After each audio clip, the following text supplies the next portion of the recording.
Disney's live-action Moana trailer gets trashed online. Meanwhile, they have a hit with Zootopia 2. Theaters are furious with Netflix over their chosen release of the Narnia films. Mike Flanagan has been brought in to fix The Exorcist. And will the future Avatar sequels get canned? This is the Marks on Media News Roundup. Let's get into it.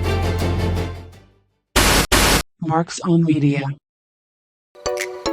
The release of the live-action Moana teaser trailer on YouTube was immediately met with a severe backlash. The video resulted in a brutal ratio of dislikes over likes, which stood at 59,000 dislikes versus 32,000 likes shortly after its debut. This highly disproportionate reaction immediately drew comparisons to the disastrous reception of the Snow White trailer, which preceded that film's box office failure. The overwhelming negative feedback appears to be fueled by two main complaints: a perceived lack of authenticity in the visuals, with many commenters criticizing the CGI as looking plastic or unfinished, which I disagree with, and the prevailing sentiment that the remake is unnecessary given that the original animated film was released less than a decade ago in 2016, which I definitely agree with. This mass mobilization of dislikes suggests that the public reaction is an active and accelerating form of criticism, potentially signaling broader remake fatigue and lingering distrust following Disney's recent string of underperforming live-action projects. Despite the trailer's faithfulness to the original, featuring Catherine Lagaya as Moana and the return of Dwayne Johnson as Maui, the negative online conversation has eclipsed any positive takeaways. Observers note that if Moana follows the same trajectory as Snow White, the intense audience disapproval at this early stage is a major flashing warning sign that the studio may have a significant messaging problem on its hands. This is a kind of crap I was talking about in a recent video. We need to demand better from Hollywood. But the sad thing is, as terrible and derivative as this all is, it's going to make a Ryder truck full of money. People are programmed to be consumers, slamming their face into the Hollywood slop trough over and over again. But please, everybody, prove me wrong. But let me know what you think and feel down in the comment section.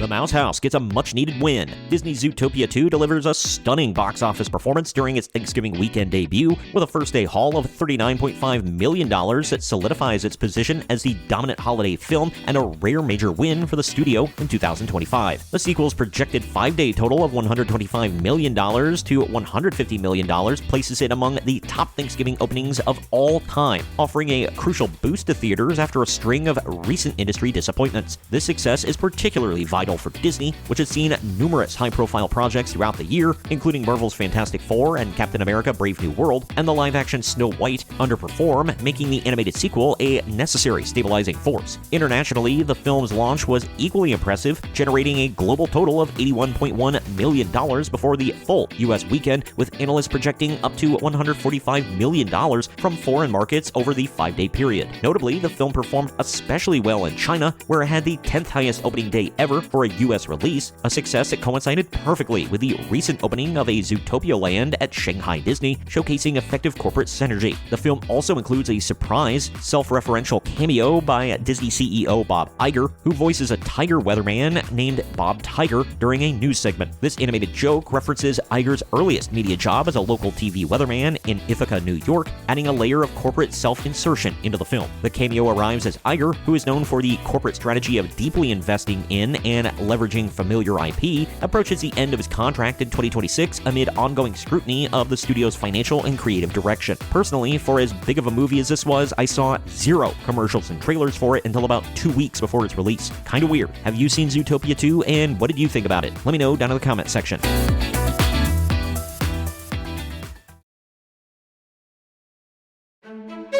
Theaters are big mad about the upcoming Narnia movie. The unusual deal between Netflix and IMAX for the release of Greta Gerwig's upcoming Narnia film has sparked outrage among global theater chains, with View Entertainment CEO Tim Richards formally criticizing the agreement in a public letter. The deal implements a controversial 2+2 model, a 2-week exclusive worldwide theatrical window solely on IMAX screens beginning on Thanksgiving Day 2026, followed by a 2-week blackout period. Then the film is released on Netflix for Christmas. Richards argued that this IMAX-only strategy is unfair to audiences, as only 1% of movie screens globally are IMAX, effectively depriving millions of families who want to see the film in a cinema of the opportunity to do so in 99% of theaters. Richards also challenged IMAX's claim of technological superiority, suggesting that other premium large formats, PLFs, offer an equally immersive experience due to advancements in projection and sound technology. While Netflix CEO Ted Sarandos defended the move as a release tactic, noting that no one has an IMAX-sized screen at home, reports indicated that other major chains like Regal and Cinemark were furious and considered boycotting the film. The widespread pushback against the limited, exclusive theatrical release demonstrates a growing conflict over release windows and exhibition formats as Netflix and IMAX attempt to dictate terms to the traditional theater industry. Do you think this is a stupid strategy for Netflix, or do you think it will succeed? Let me know down in the comment section.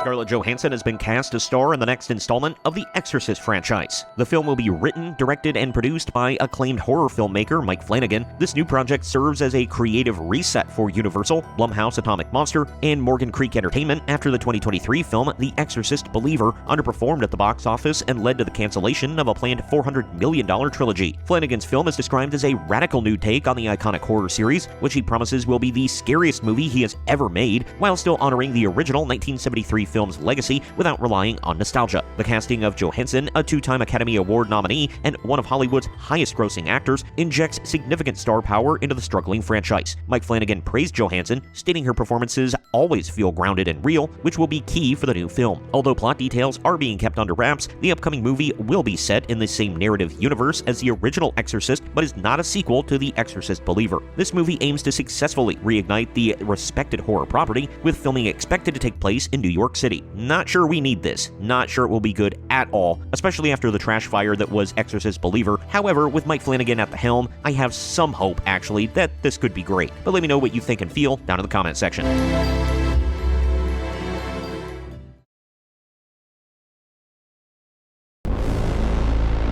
Could future Avatar sequels be on the bubble? Director James Cameron has openly stated that the continuation of the entire Avatar franchise hinges on the box office performance of the upcoming film, Avatar: Fire and Ash. Despite the first two installments being among the highest-grossing movies ever, Cameron acknowledges the pressure from the current theatrical landscape, noting that the audience turnout remains significantly lower than pre-pandemic levels. He joked that because Fire and Ash cost a metric F-ton of money, it must earn 2 metric F-tons of money to make a profit, and while he is confident it will make money, the question is whether it will make enough to justify further entries. Crucially, Cameron confirmed that if the film underperforms, he is prepared to walk away from the story. While Avatar 4 and 5 are mapped out and partially shot, Disney will not proceed without a clear financial victory from the third film. If the series ends after Fire and Ash, Cameron said he would resolve any remaining narrative threads by writing a book. He drew a firm boundary, however, stating that he would absolutely not allow a director to take over the creative heart of the franchise, though he might remain attached as a producer. Are you still interested in the Avatar franchise? He's dragged it out way too long, and it wasn't that great to begin with. But let me know your thoughts and feelings down in the comment section.